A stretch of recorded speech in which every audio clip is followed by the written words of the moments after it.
logo emblazoned over at the right. Phone itself ships in a protective wrap and has a sticker detailing major specifications on the screen. For now, let's move on to the rest of the box contents. Lifting see a whole range of accessories. This includes a micro USB cable, earbud style earphones, a SIM ejector tool, a 2-amp travel charger, as well as a TPU cover and a non-tempered glass screen protector. A pretty nifty package. You notice that from a design perspective, the handset doesn't stand out too much from Xiaomi's portfolio.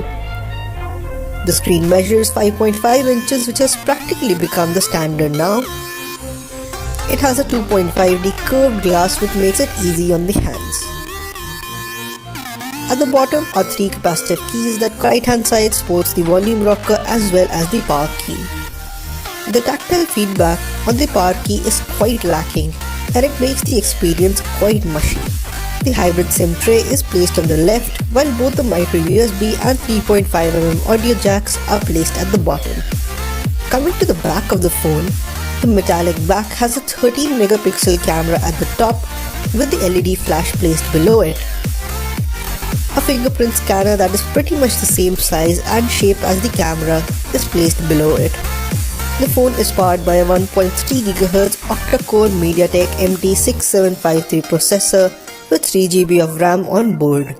There is 32GB of storage, which can be expanded further by placing a micro SD card in the second SIM slot.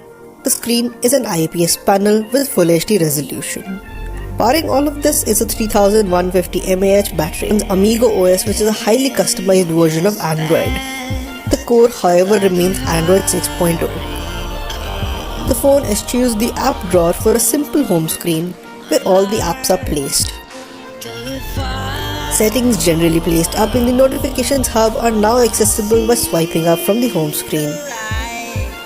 In terms of internal storage, about 8.52 GB is used of the 32 GB of built-in storage, which is about par